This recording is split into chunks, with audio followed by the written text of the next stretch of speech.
Hello दोस्तों। स्वागत है आपका मेरे से फिर एक बार एक साल बाद फिल्मची चैनल पर।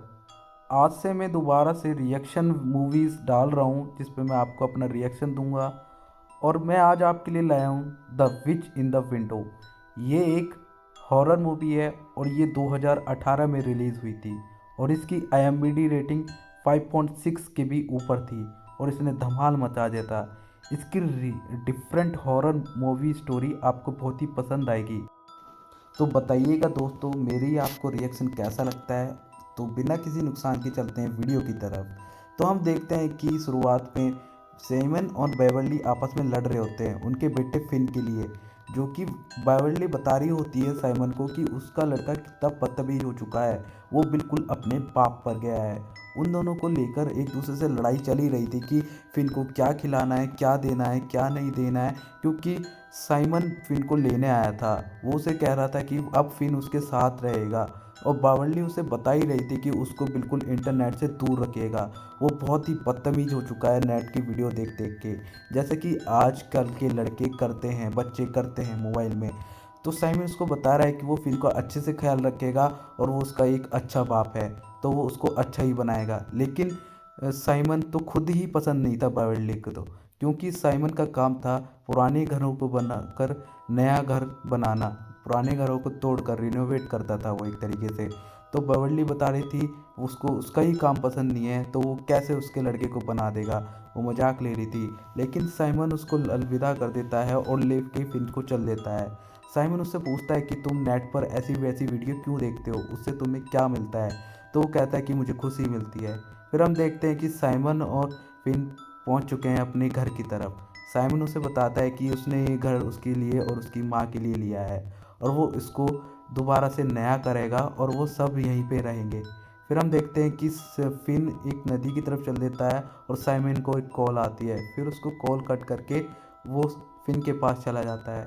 फिर वो उससे पूछता है कि तुम ऐसे क्यों हो, तुम और जैसे क्यों नहीं करते, तुम नेट पे वीडियो क्यों देखते हो और तुम और बच्चों की तरह क्यों नहीं हो। तो वो कहता है कि उसे ऐसी चीज़ों में मज़ा आता है, उसे घोस्ट वाली चीज़ें ज़्यादा पसंद है और वो उसी के साथ जीना चाहता है ताकि कुछ नया हो सके।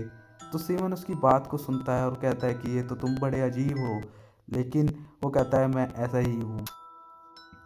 तो सीमन उसकी बात सुन के कहता है कि कुछ भी सही, लेकिन तुम्हारी माँ बहुत तुम्हारी फिक्र करती है और वो तुमसे बहुत प्यार करती है। खैर, अब वो अंदर आ चुके थे और सीमन और फिन दोनों घर देख रहे थे। तो फिन उससे बातों बातों में पूछता है क्या यहाँ पे कोई लाश भी हो सकती है। तो ऑब्वियसली ये मजाक था, तो सीमन भी बोल देता है शायद हो सकती है।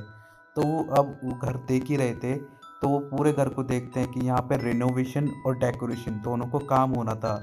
तो वो देखते देखते चिमनी के पास पहुंचते हैं और फिर एक स्तबल में पहुंचते हैं जहां शीमन उसे बताता है कि तुम्हारी माँ को घोड़े बहुत पसंद हैं, तो वो उसके लिए एक स्तबल बनाएगा जहाँ पे वो दो घोड़े रखेगा, एक उसका एक उसका।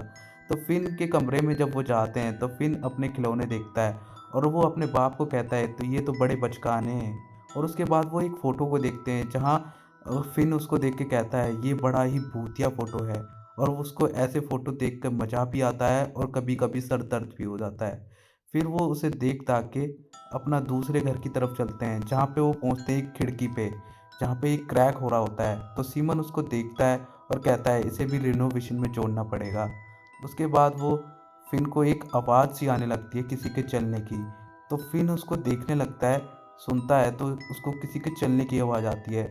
फिर सीमन और फिन दोनों फिर नीचे की साइड चले जाते हैं जहाँ पे वो देखते हैं कि बहुत अंधेरा है और अंधेरे में उन्हें कोई चमक जाता है और वहाँ पे एक आदमी चमकता है उन्हें, जिसका नाम होता है लुइस। वो उस घर को मरम्मत करने के लिए आता है। वो बताता है कि उसे लगा था सीमन घर पे नहीं है इसलिए वो अंदर डायरेक्ट ही आ गया था। फिर उनकी जान में जान आती है। फिर वो दोनों लुइस और सीमन स्मोक करते करते नदी के किनारे बात कर रहे होते हैं। तो लुइस सीमन को कहता है शायद तुम्हें नहीं पता होगा, हाँ शायद नहीं पता होगा। तो सीमन कहता है किस बारे में बात कर रहे हो। तो लुइस बोलता है क्या तुम्हें नहीं पता, तुम्हारे घर के अंदर तुम्हारे आने से पहले 30 साल पहले ही एक लेडी रहा करती थी। मेरी माँ बोलती है कि वो लेडी उस घर उसी का ही है, लेकिन वो अब मर चुकी है। सीमन बोलता है मतलब क्या है तुम्हारा, कि मतलब ये है कि उसके दो, एक बच्चा और एक पति था तो उनका एक काम था कारोबार जिसमें वो पेपर और वेपर बनाते थे।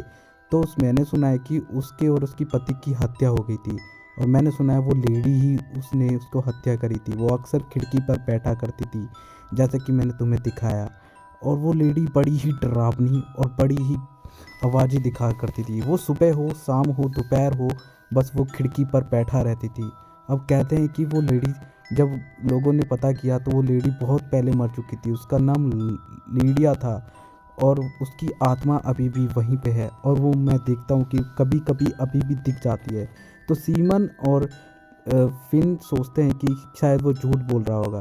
तो वो दवाई ले रहा होता है, तो सीमन पूछता है तुम किस चीज़ की दवाई ले रहे हो। तो वो बोलता है कि उसके दिल में छेद है, जिसकी वजह से। तो फिन उससे पूछता है क्या उसकी वजह से उसकी मौत भी हो सकती है। तो वो बोलता है नहीं, वो उन दोनों को छोड़ के कहीं नहीं जाने वाला है। फिर हम देखते हैं कि फिन और स्टीफन दोनों सो रहे होते हैं। तो फिन को कुछ आवाज़ आती है किसी के चलने की, और सीमन को भी आवाज़ आती है, लेकिन सीमन सोचता है फिन चल रहा होगा, और फिन सोचता है कि सीमन शायद पानी लेने गया होगा। फिर सुबह होती है, सीमन फिन को काम सिखा रहा होता है उसके बारे में कि कैसे घर को बनाते हैं, कैसे करते हैं। फिर शाम को वो एक बल्ब लगा रहा था, तभी उसे एक हाथ दिखता है गेट के बाहर। फिर वो गेट के बाहर जाके देखता है, तो वो देखता है कि कोई नहीं है वहाँ पे। तो फिर उससे पूछता है क्या तुमने भी यहाँ पे किसी के होने की या सुनी हुई बातें सुनी है, कुछ अजीब सा लग रहा है। तो सीमन बोलता है फिन को ये सिर्फ उसका वहम है, ऐसा कुछ भी नहीं है। तो फिन बोलता है मुझे लगता है कि वो लड़का सही बोल रहा था, उसकी मौत किसी हार्ट अटैक से नहीं, और वो यहाँ पे बन चुकी है। वो कह रहा था मैंने एक दिन एक शीशे में एक लेडी को भी देखा था। तो फिन बोलता है कि चलो देखते हैं उस कुर्सी के पास कि वो अभी भी है। लेकिन सीमन कहता है कि वो सिर्फ वाहिदात बातें कर रहा है, तो वो चाहे तो उसके पास सो सकता है। लेकिन फिन कहता है उसे डर नहीं लगता, वो उसके बिना ही सो सकता है, और वो बड़ा है काफ़ी। तो वो अकेला सोने के लिए फिर से अपने रूम में चला जाता है। फिर वो देखता है कि उस फोटो की तरफ नज़र पड़ जाती है, फिर वो देख के उसे सोने के लिए चला जाता है। फिर फिन अपना डर जाता है, तो वो अपने पापा के पास जाके सो जाता है। फिर सुबह हो जाती है, सीमन अपने काम पे लग जाता है, और फिर को थोड़ी थोड़ी आवाज़ें आती हैं उसके चलने की, लेकिन सोचता है कि सीमन ही चल रहा होगा। ऐसा सोचते सोचते उनके 2-3 दिन बीत जाते हैं, और फिन उठ के देखता है कि उसका बाप उसका सुबह सुबह काम पे लग रहा है। तो फिन उसके पास जाता है, लेकिन वो थोड़ा सहमा सहमा और डरा डरा सा रहता है। लेकिन सीमन उसको बताता है कि उसकी माँ उसके लिए बहुत चाहती है, और उसको अपने बच्चे की तरह पूरा ट्रीट करता है। लेकिन फिन कहता है कि वो अपनी माँ को पसंद नहीं करता, वो उसको कुछ भी काम करने नहीं देती। फिर वो यही देखते देखते एक दलदल में फंस जाते हैं, और दोनों बहुत मस्ती करने लगते हैं। उनकी बॉन्डिंग देख के लगता है कि वो एक अच्छे माता फादर बेटे बन चुके हैं, और वो आपस में बहुत ही अच्छी बॉन्डिंग बना चुके हैं। सीमन उसको कहता है कि तुम ऐसा क्यों करते हो, तुम अपनी माँ के बारे में बुरा भला क्यों बोलते हो, वो तुमसे बहुत प्यार करती है, क्या तुम मेरी बात को समझ नहीं आता है। तो फिन को डांट देता है सीमन। फिर उसे लगता है कि उसने उसको कुछ ज़्यादा डांट दिया है, तो वो सीमन को समझाता है और उसको कहता है कि सॉरी। तो फिन उसे बोलता है कि उसे ऐसा कुछ नहीं है, लेकिन उसको अपना बाप बहुत पसंद है, वो उससे बहुत प्यार करने लगा है। तो साइमन उसे समझाता है कि उसकी माँ उसकी बहुत चिंता करती है उसके लिए, वो हर किसी से बचाना चाहती है, उसे एक अच्छा आदमी बनाना चाहती है, वो इसलिए उसकी फिक्र करती है। तो फिर पूछता है क्या माँ बाप सचमुच अच्छे होते हैं। तो साइमन कहता है कि ऐसा कुछ नहीं है, वो खुद भी डरे होते हैं, वो बस अपने बच्चों को दिखाते हैं कि वो उनके लिए बहुत ही स्ट्रांग है, वो उनके लिए बहुत ही केयरिंग है, लेकिन वो सब अपने बच्चों के लिए करते हैं। फिर दूसरे सीन में हम देखते हैं कि साइमन छत ठीक कर रहा था और फिन छत के नीचे घूम रहा था। जब भी हम देख पाते हैं कि वहाँ पे हमें लीडिया दिखती है, जो कि वो अंदर खड़ी होती है, लेकिन उन दोनों में से कोई भी उन्हें नहीं देख पाता है। फिर अगले सीन में वो एक खिड़की ठीक कर रहे होते हैं, तो सीमन उससे पूछता है कि क्या हम इस घर को बेच देंगे। तो सीमन उसे मना करता है नहीं। फिर कहता है अच्छा। तो इतने में उनकी लाइट चली जाती है। फिर वो लाइट ठीक करने के लिए नीचे आते हैं, तो ऑटोमेटिक की लाइट वापस आ जाती है। सीमन को कुछ समझ नहीं आता, लेकिन फिर वो देखता है कि उसे गर्म हवा का भी महसूस होने लगा है। फिर वो नीचे जाके देखते हैं कि उनका हीटर ठीक हो चुका है, और उनको बहुत ही वो भी अपने आप ही वो उनके साथ चमत्कार सा हो रहा था, लेकिन सीमन ने उसे अनदेखा कर दिया था। फिर वो बोलते हैं कि चलो डिनर के लिए बाहर चलते हैं। तो फिन को ऊपर भेजता है, तो फिन धीरे से सीमन को बुलाता है। फिर वो बुलाता है तो सीमन देखता है कि लिडिया वहाँ पे अपनी चेयर पे बैठी हुई है। वो डर जाते हैं दोनों। तो सीमन उसको वहीं फिन को खड़े होने के लिए कहता है और वो लीडिया के पास जाता है और वो बोलता है कि तुम यहाँ पे क्यों हो इस समय। फिर वो लीडिया देखते हैं कि सॉरी होती है। फिर फिन भी पहुंच जाता है और वो देख के फिर लीडिया एकदम अचानक आंखें खोल लेती है। वो दोनों डर के मारे बहुत ही अपना आपा खो देते हैं और वहाँ से भागने लगते हैं। फिर हम देखते हैं कि लीडिया उनके पीछे भागती है और वो दोनों कार को स्टार्ट करके भागते हैं। लीडिया भी उनका पीछा करती है, घर के बाहर तक आती है। फिर हम अगले सीन में देखते हैं कि वो एक रेस्टोरेंट में है और वो बहुत ही डरे हुए हैं। सीमन बेवरली को फ़ोन करता है और वो कहता है कि वो फिन को कल ही सुबह भेज देगा, यहाँ पे कुछ इमरजेंसी आ गई है तो वो फिन को नहीं रख सकता है। और फिन इस बात पे लेके गुस्सा होता है। वो कहता है वो नहीं जाएगा अपने पापा को छोड़कर, उसे अपने पापा ही पसंद है। लेकिन सीमन कहता है वो उसकी सब कुछ जिम्मेदारी के लिए है। फिर वो दोनों लुइस के घर पहुंचते हैं जहाँ पे फिन उसके बेटे के साथ सोने चला जाता है और सीमन लुइस के साथ बैठता है, बाहर बियर पीता है। तो लुइस उसे बताता है कि उसके घर की लाइट उसी ने ही खराब करी थी, क्योंकि उसे लगता था कि लाइट होते हुए लीडिया वहाँ रहती है, इसलिए उसने ख़राब कर दी। फिर वो बताता है कि लीडिया की मौत हार्ट फेलियर से होती है और वो अक्सर उसके साथ भी ऐसा ही करती है। वो स्लीप वॉक करते हुए लीडिया के घर की तरफ अक्सर चला जाता है, लेकिन वो उससे डरता नहीं था, वो पहली बार ही डरा था। और फिर हम देखते हैं कि जब वो स्लीपिंग वॉकिंग करता है तो उसे हर बार वो लीडिया को वहाँ पर बैठे देखता है। तो सीमन उसकी बात को बड़ी गौर से सुनता है और वो भी बड़ा ही शॉक्ड हो जाता है उसकी बातें सुनकर। फिर वो कहता है कि उसने सीमन को पहले ही समझाया था कि वो उस घर से दूर रहे, लेकिन वो कहता है कि अब अगर तुम्हें लगता है कि तुम्हें उस घर से प्यार है तो तुम उस घर को छोड़ना मत और तुम उसको ठीक करना। तो सीमन उसके जवाब में कहता है कि वो उसको बिल्कुल रिनोवेट करेगा और अपनी फैमिली को हॉरर के डर से होने लायक बनाएगा। फिर वो उसी के साथ फैमिली से रहेगा। फिर हम देखते हैं कि फिन को छोड़ने के लिए वो बस में बिठा के अपने घर आ जाता है और फिर वो देखता है कि घर आके कि फिन दोबारा से घर पे आ चुका है और वो फिन कहता है कि उसको नहीं जाना है, उसको अपने पापा ही पसंद है और वो उन्हीं के साथ रहना चाहता है। तो सीमन बड़ा ही गुस्सा होता है और वो कहता है कि हम कल ही न्यूयॉर्क जाएंगे और मैं तुम्हें वहीं छोड़ के आऊँगा, तुम यहाँ नहीं रह सकते। फिर हम देखते हैं कि फिन रिनोवेट कर रहा होता है और वो उसको इमोशनल करता है, अपने पापा को कहता है कि तुम मुझे बहुत पसंद हो, मैं तुम्हें बहुत प्यार करता हूँ, उसने आज तक तुम्हारे जैसा आदमी नहीं देखा है। तो सीमन बड़ा ही इमोशनली हो जाता है और वो उससे बातें करने लगता है। वो कहता है कि उसे उसकी माँ के पास रहना चाहिए और वो हम एक साथ क्यों नहीं रह सकते। तो फिन पूछता है तुम क्यों नहीं रहते हमारे साथ। तो वो बोलता है कि हमारा हेट रेट बढ़ जाता है। तो फिन कहता है कि मैं तुमसे हेट नहीं करता हूँ। तो सीमन बड़ा ही इमोशनल हो जाता है। फिर हम देखते हैं कि उसे बेवर्ली का कॉल आता है, जिसमें हम सुन के शॉक्ड हो जाते हैं, जिसमें बेवर्ली बोलती है कि फिन घर पे पहुंच चुका है और वो फिन से भी बातें करता है। सीमन सुन के बड़ा ही शॉक्ड हो जाता है और उसे कुछ समझ नहीं आता है। फिर वो फ़ोन काटता है और देखता है कि फिन तो उसके बगल में ही बैठा हुआ है, वहाँ फिन पहुंच चुका है, तो ये कौन है। फिर वो डर के मारे भागता है तो वो देखता है कि लीडिया उसके पीछे भागने लगी है। उसके अक्सर वो लीडिया थी, वो उसको पागल बना रही थी।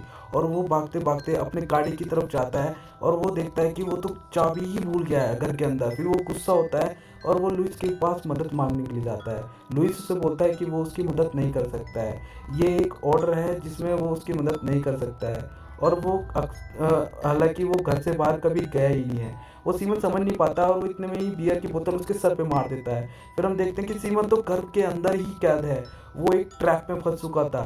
फिर वो दोबारा से घर के बाहर जाता है और गाड़ी की चाबी लगा के देखता है कि वो खिड़की के अंदर ही बैठा हुआ है।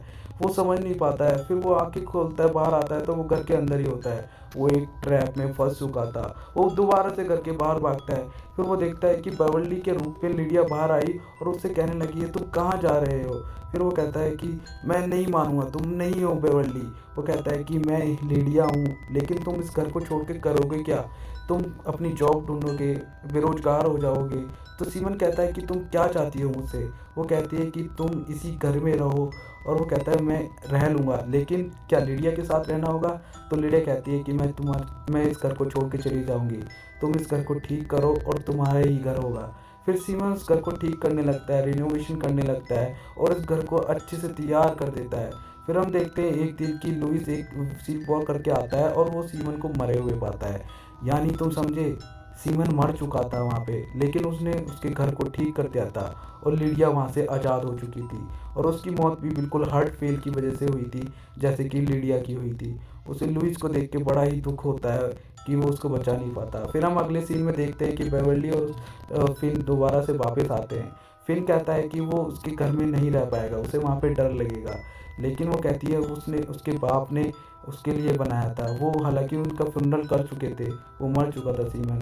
जब वो अंदर जाते हैं तो उनको एक अलग ही पॉजिटिव वाइब सी आती है वहाँ पे, और वो देखते हैं कि देखो उनको आवाज़ भी आती है वेलकम होम, यानी वो वहीं पे था सीमन। फिर वो देखती है कि सीमन ने अपनी दवाई कभी ली ही नहीं थी, उसने कभी डॉक्टर को दिखाया ही नहीं था।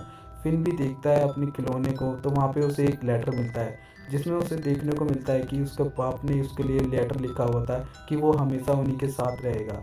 अब उसको लिडिया से डरने की ज़रूरत नहीं है, वो आज़ाद हो चुका है और सीमन ने उसकी जगह ले ली है।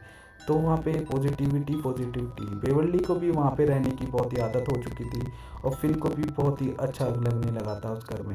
फिर वो जब भी वो आवाज़ आती थी तो वो अपने पापा की आवाज़ लगाता था। और हम दूसरे सीन में देखते हैं कि लिडिया को एक कैमरे में देखा जाता है जो कि न्यूयॉर्क की गलियों में अब आज़ाद घूम रही थी, यानी वो उसकी स्पिरिट थी। और फिर अक्सर फिन गुड नाइट बोलता है जब रात को सोने से पहले, तो उसको रिप्लाई में भी गुड नाइट बेटा आती है, यानी सीमन की आत्मा उस घर में बस चुकी थी और वो उनकी हमेशा से सेफ्टी कर रहा था। तो वो इसका एक अच्छा बाप था और यहाँ पे ही कहानी ख़त्म होती है। तो दोस्तों बताइए आपको ये मेरी कहानी कैसी लगी, और आपको ये विंडो देखनी चाहिए, बड़ी ही डरावनी है मूवी। और आपको मैं बता दूँ, ऐसी मूवी देखने के लिए मेरे चैनल को सब्सक्राइब कीजिए ताकि आपको अच्छी अच्छी मूवीज़ का पता चल सके और आप डर सकें। बूम।